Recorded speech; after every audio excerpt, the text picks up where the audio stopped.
अफ़गानिस्तान के लोगों के सामने कई सारी चुनौतियां हैं। उनमें से एक चुनौती है मेडिकल टूरिज़्म को लेकर, यानी जिसके लिए वो भारत लंबे समय से इलाज के लिए आते रहे हैं और इनकी तादाद करीब 30,000 के आसपास सालाना तक की रही है।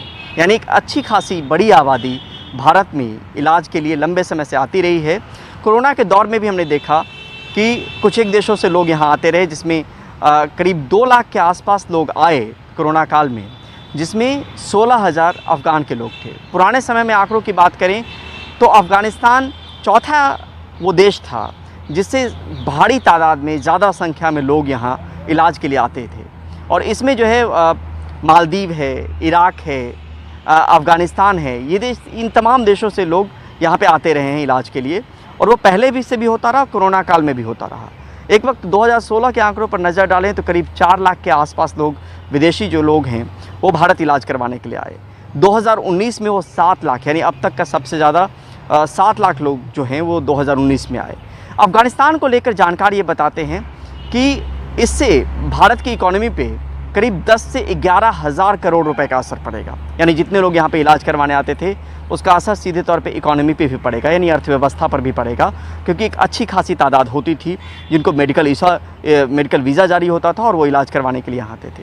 इसके पीछे ये कई सारी वजह हैं। एक तो ये कि अफ़गानिस्तान से भारत की दूरी जो है वो कम है।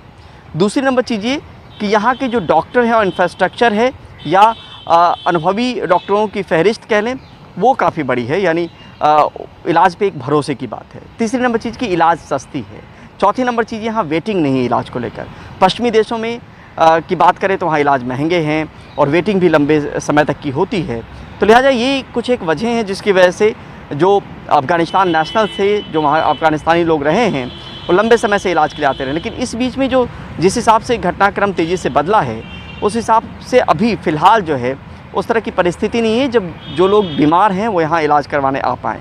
अब जो तालिबान है वो किस तरीके से इसको बढ़ावा देता है, कैसे रोक लगाता है, इसको लेकर यहाँ के जो भारत में रह रहे काफ़ी लंबे समय से अफ़गानिस्तानी नेशनल्स हैं, वहाँ के नागरिक हैं, वो चिंतित हैं, क्योंकि उनके परिवार के लोग, रिश्तेदार, तमाम लोग यहाँ इलाज करवाने के लिए आते थे।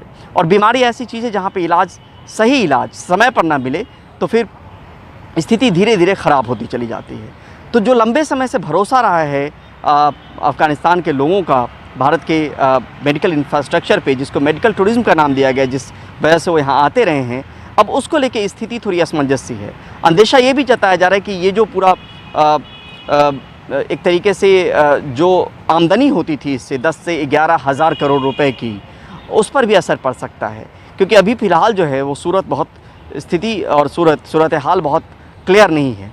और इसको लेकर अर्थव्यवस्था से भी जोड़ के इसको देखा जा रहा है। लेकिन जानकार कई तरह पे ये भी बताते हैं कि उसमें नुकसान की बात तो है, उसमें आमद कम होने की बात ज़रूर है, अर्थव्यवस्था पे असर पड़ने की भी बात है, लेकिन यहाँ पर एक पहलू और है कि वहाँ पे जिनको इलाज की ज़रूरत है, जिनको इलाज चाहिए, उनको समय पे इलाज मिलना ज़रूरी है।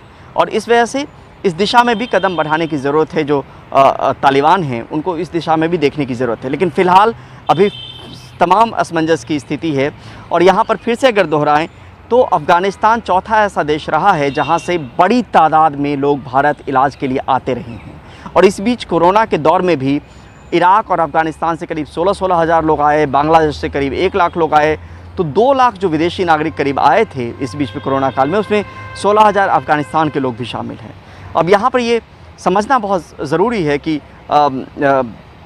इलाज अगर समय पर नहीं मिलती है तो बहुत दिक्कत है।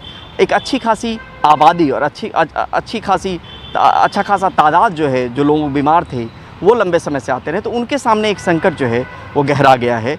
और अब देखना होगा कि आगे आने वाले वक्त में इसका हल आखिर कैसे निकलता है। नई दिल्ली से परिमल कुमार, NDTV इंडिया।